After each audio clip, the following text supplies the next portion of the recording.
محبت بھی کیسی ہونی چاہیے، اس کی تفصیل بھی آپ صلی اللہ علیہ وسلم نے ہی خود بیان کیا۔ آپ نے فرمایا کہ وہ محبت ایسی ہونی، محبت کیسی ہوگی کہ جب بات نبی اکرم صلی اللہ علیہ وسلم کی آ جائے تو پھر اس کے آگے کوئی بات نہیں، ختم۔ اگر اس درجے میں ہم پہنچ جاتے ہیں، اگر یہ کیفیت ہمارے دل کی ہے تو پھر ہم کامل ایمان والے ہیں، اور اگر یہ کیفیت نہیں ہو سکی ہے تو پھر ابھی ایمان کامل تو نہیں ہے، ہمیں ایمان کو کامل کرنے کی ضرورت ہے۔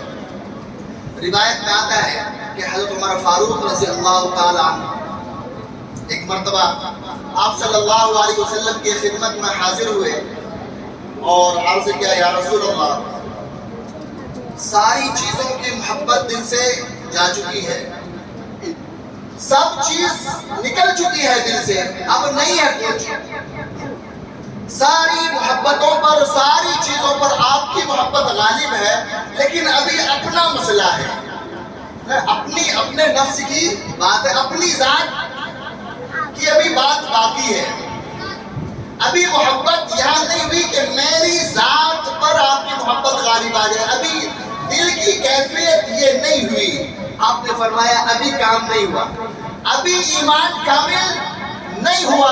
کس سے کہہ رہے ہیں؟ کس سے کہہ رہے ہیں آپ صلی اللہ علیہ وسلم؟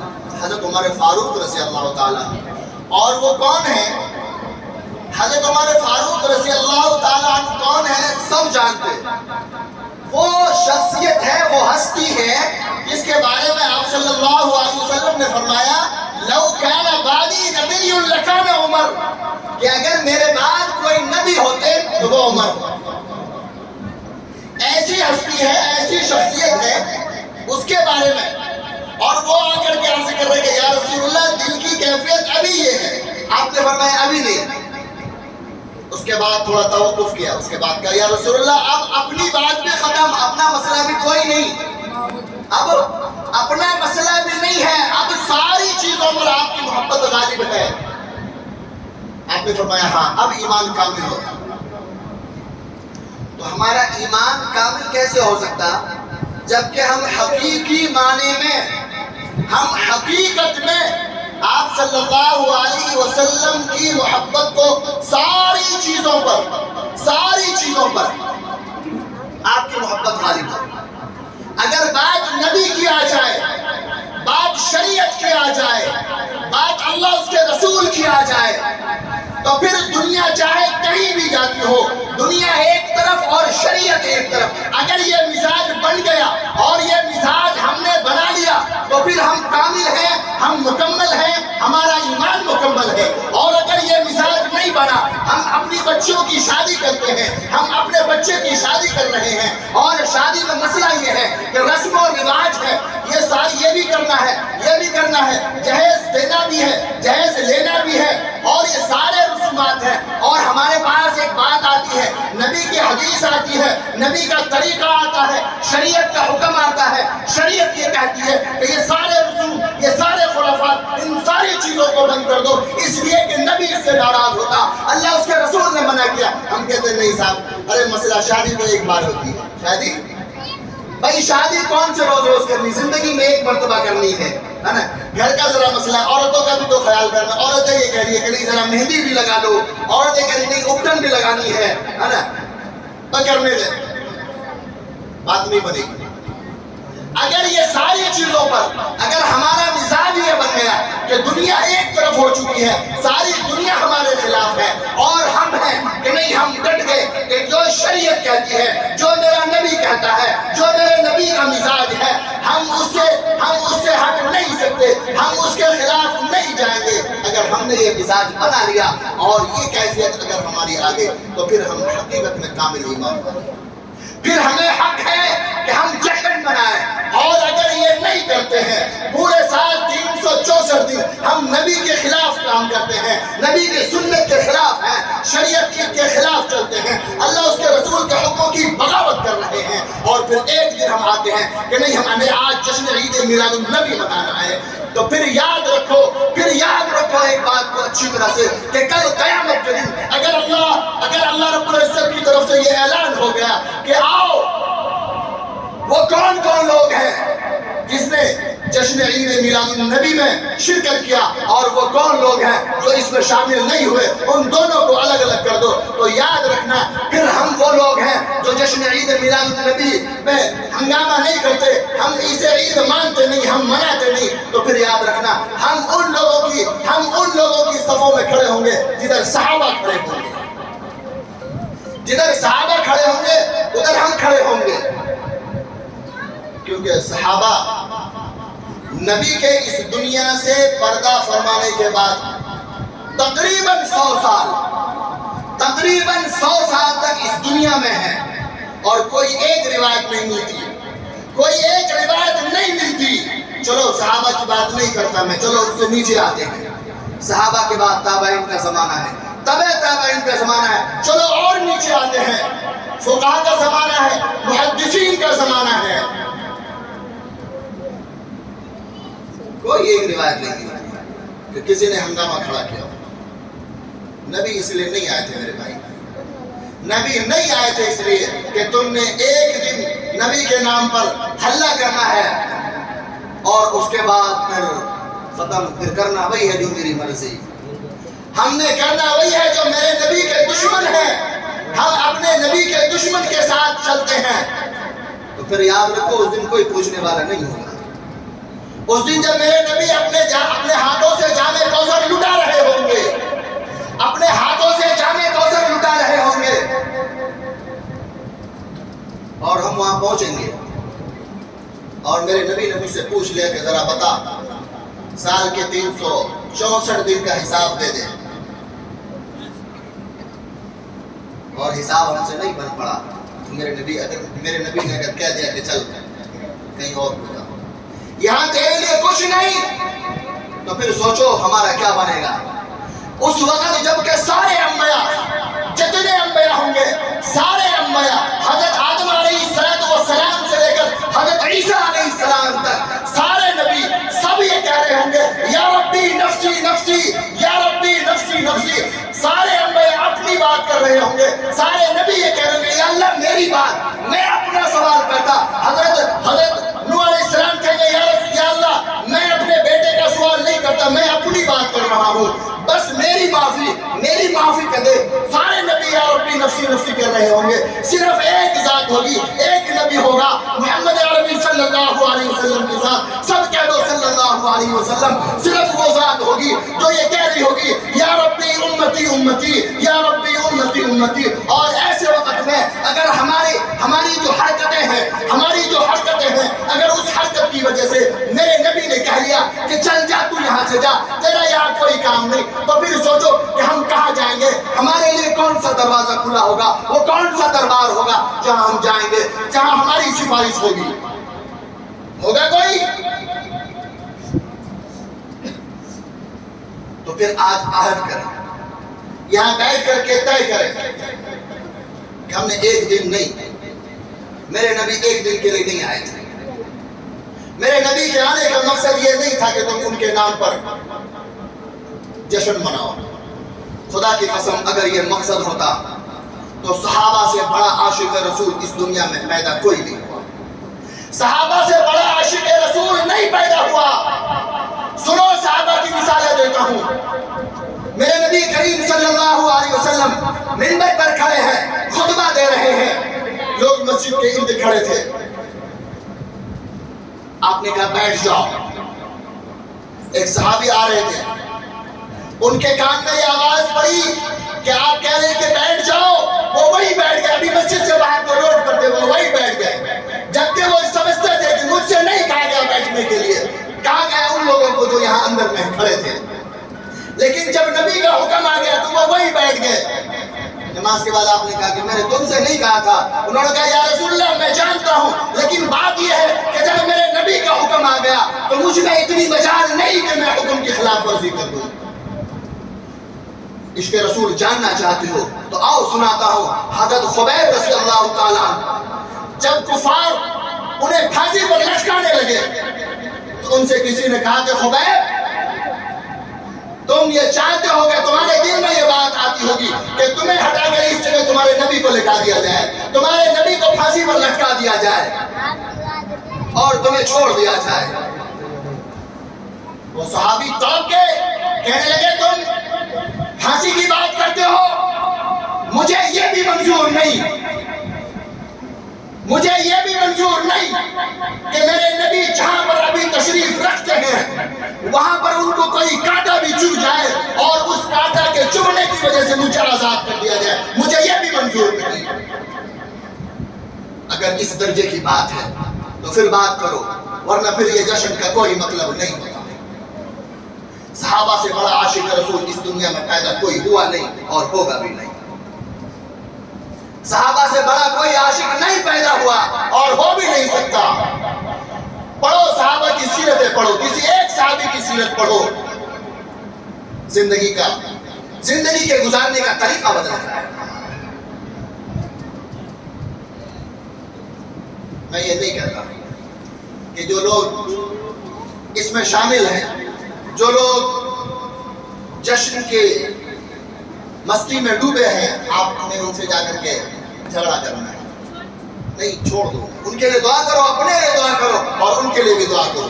اپنے لیے دعا کرو کہ اللہ مجھے اپنے نبی کا حقیقی امتی بنا، ایسا امتی جیسا کہ صحابہ تھے، سنت پر، ساری سنتوں پر عمل کرنے والا بنا۔ اور ان کے لیے دعا کرو کہ اللہ میرے بھائی کو بھی ہدایت دے، ان سے لڑنے کی ضرورت نہیں۔ جب اللہ ہدایت دینا چاہتا تو ہدایت دے دیتا، جب وہاں سے آرڈر ہوگا تبھی کچھ ہوگا، یہاں وہاں سے آرڈر نہیں آتا تو کچھ نہیں ہوتا۔ ہاں ایک بات ہے کہ جب کوئی خلاف شریعت ہم کوئی کام کر رہے ہوتے ہیں، خلاف شریعت جب کوئی کام ہم کر رہے ہوتے ہیں اور ہمارے ذہن میں یہ بات ہوتی ہے کہ یہ کام تو کون سا ہے، بڑا اچھا کام ہے، یہ کام تو نبیوں والا، یہ کام تو ثواب کا کام ہے، یہ تو شریعت کا، یہ تو دین کا کام ہے، ہم کوئی کام بے دینی کا کریں اور اسے سمجھیں کہ یہ دین ہے تو پھر ذرا ہدایت بھی مشکل سے ملتی ہے۔ اگر ہم نے کوئی غلط کام کیا، ہم میں سے کسی نے، کوئی ہے جو شراب پیتا ہے، کوئی شراب پیتا ہے، کوئی شرابی ہے اور وہ یہ سمجھتا ہے کہ نہیں شراب پینا تو گناہ ہے، شراب پینے کو میرے رب نے، میرے نبی نے منع کیا، شراب میرے دین میں حرام ہے، لیکن میں پیتا ہوں یار، میرا اپنا مسئلہ ہے، میرا اپنا مسئلہ ہے، یہ ہے غلط لیکن میں کر رہا ہوں، میں کام غلط کر رہا ہوں، تو اللہ کی ذات سے امید ہے کہ کبھی نہ کبھی اسے توبہ کی توفیق مل جائے۔ لیکن اگر کوئی شخص کسی غلط کام کو صحیح سمجھ کے کرتا ہے اور وہ اس پر بزد بھی ہے اور وہ اپنی دلیلیں بھی پیش کرتا ہے کہ نہیں یہ تو ایسے ہے، یہ کام تو دین کا کام ہے، یہ تو نیک کام ہے، یہ تو ثواب والا کام ہے، تو پھر توبہ کی توفیق بھی ذرا مشکل ہے۔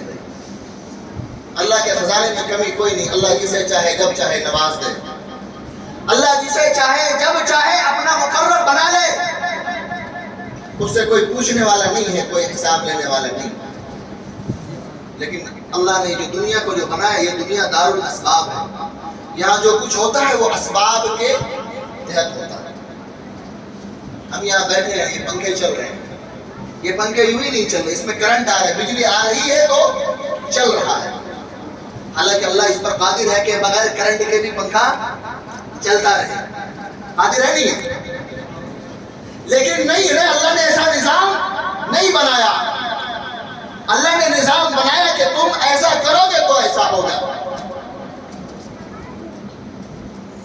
اللہ نے دنیا کو پیدا کیا، روایت میں آتا ہے کہ اللہ نے زمین و آسمان کو 6 دن میں پیدا کیا۔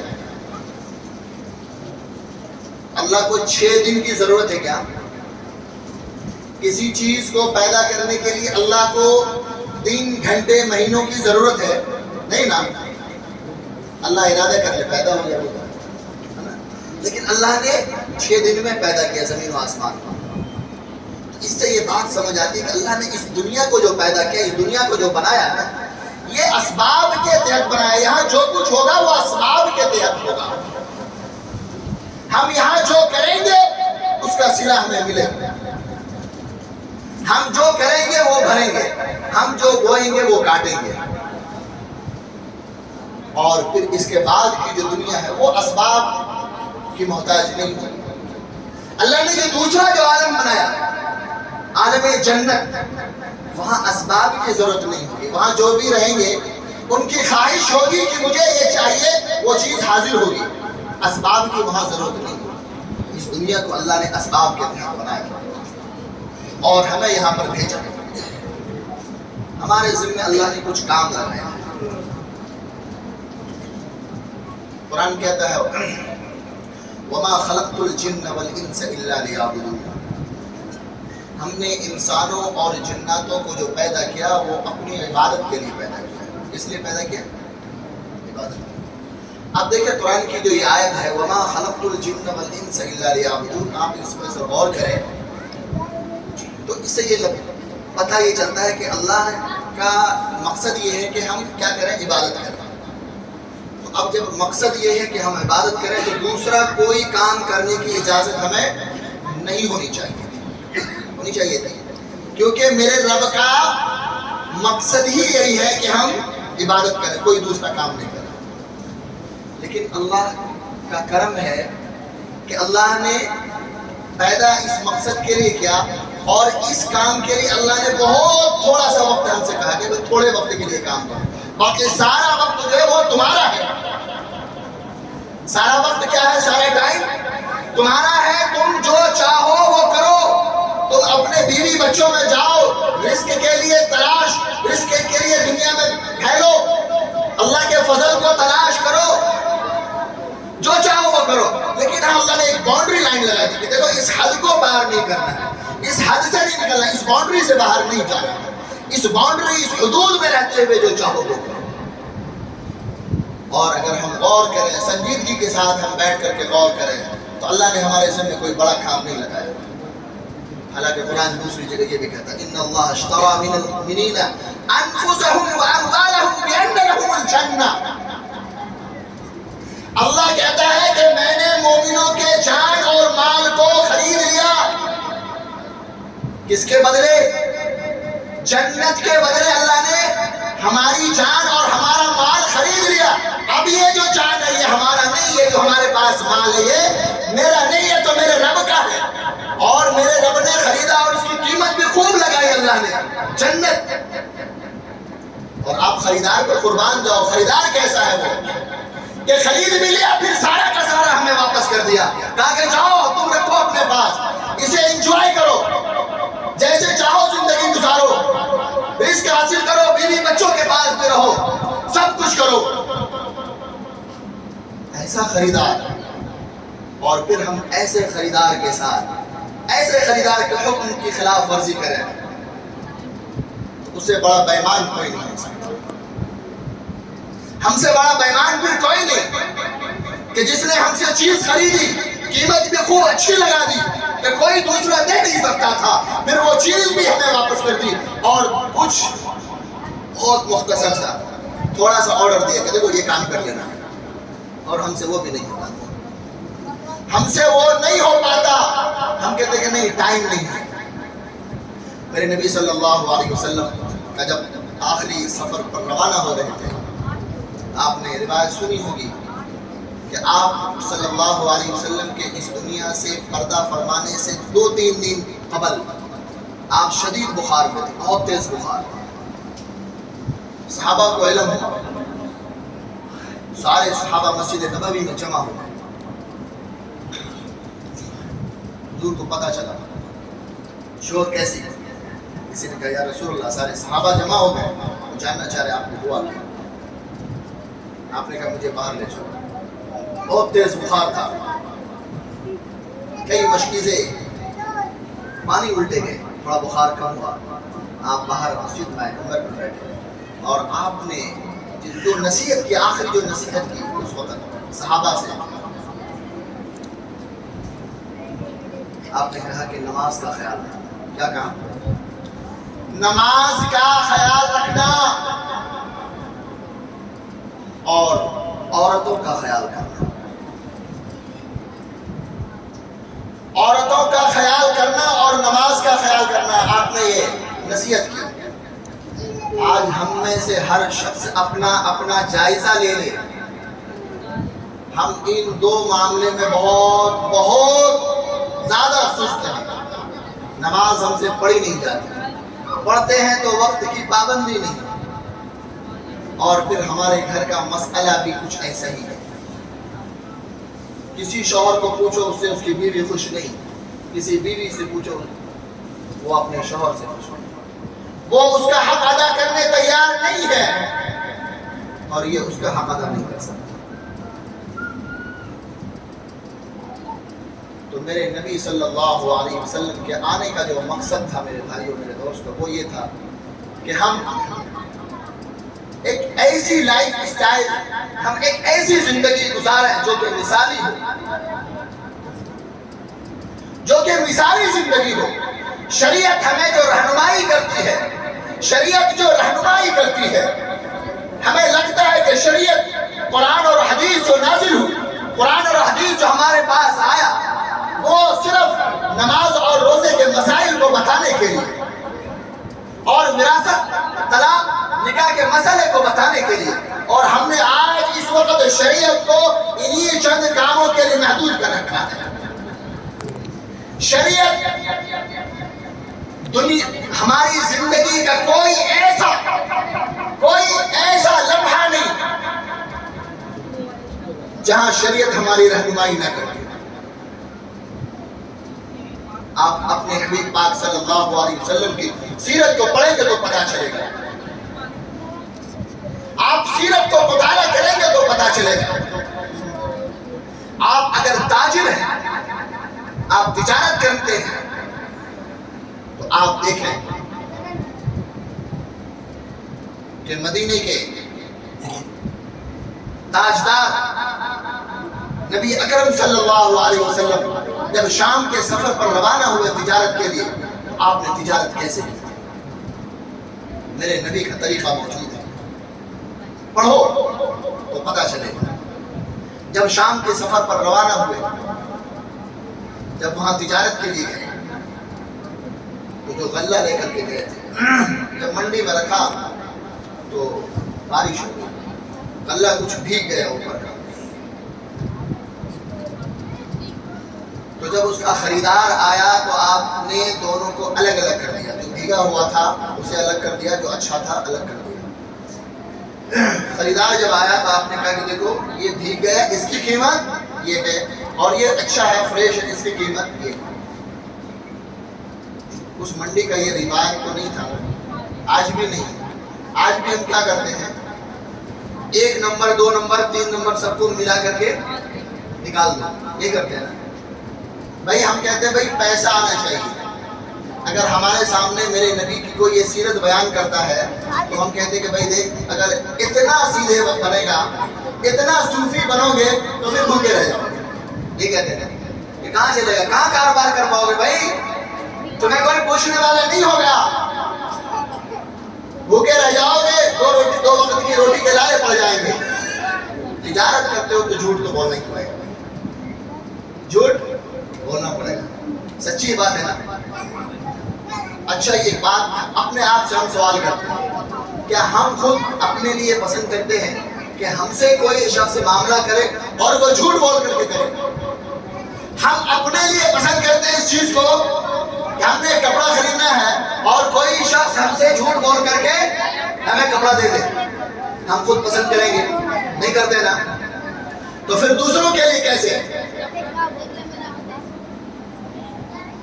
میرے نبی کی جو سیرت ہے، میرے نبی کا جو طریقہ ہے، ہم اپنے حبیب پاک صلی اللہ علیہ وسلم کے طریقے کو اگر اپنا لیں، اپنی زندگی میں ہم ڈال لیں تو ہماری زندگی کا سارا مسئلہ حل ہو جائے گا۔ آپ سیرت کی کتابوں کو پڑھیں گے تو پتہ چلے گا کہ جب آپ نے الگ الگ کر دیا نا دونوں غلے کو، تو جو لوگ پہلے سے وہاں منڈی میں تھے، جو یہ کہہ رہے تھے یہ کیا کر رہے ہیں، اس میں تو نقصان ہو جائے گا، آپ نے کہا ہونے دو، لوگوں کو دھوکہ نہیں دینا۔ جب خریدار آیا، خریدار کے سامنے دونوں کو الگ الگ کر کے بتا دیا کہ دیکھو یہ بھیگ گیا ہے، اگرچہ سوکھا لگ رہا ہے لیکن حقیقت میں بھیگ چکا ہے یہ، اور یہ بڑھیا ہے۔ تو وہ شخص متاثر ہوا، اور آپ جو مال تجارت لے کر کے گئے تھے، آپ اچھا خاصا منافع حاصل کر کے وہاں سے واپس آئے۔ آپ نے سنا ہوگا یہ روایت، اور ہمیں یہ لگتا ہے کہ ہم اگر اس طریقے کو اپنی زندگی پر اپلائی کریں گے تو ہم بھوکے مر جائیں گے۔ میرے نبی کا طریقہ اپنی زندگی میں اپلائی کرنے سے بھوکے کیسے رہ سکتے بھائی؟ ایک طرف تو ہمارا دعویٰ ہے کہ ہم عاشق رسول ہیں، ہماری محبت ایسی ہے کہ ہم سے بڑا عاشق کوئی نہیں دنیا میں، پھر ہم دوسری طرف اپنے عمل سے یہ کہتے ہیں کہ اگر ہم نبی کے طریقے کو اپنائیں گے تو بھوکے رہ جائیں گے، ہم نبی کے طریقے کو اپنائیں گے تو ہم پریشان رہیں گے۔ یہ دو طرح کی بات کیسے؟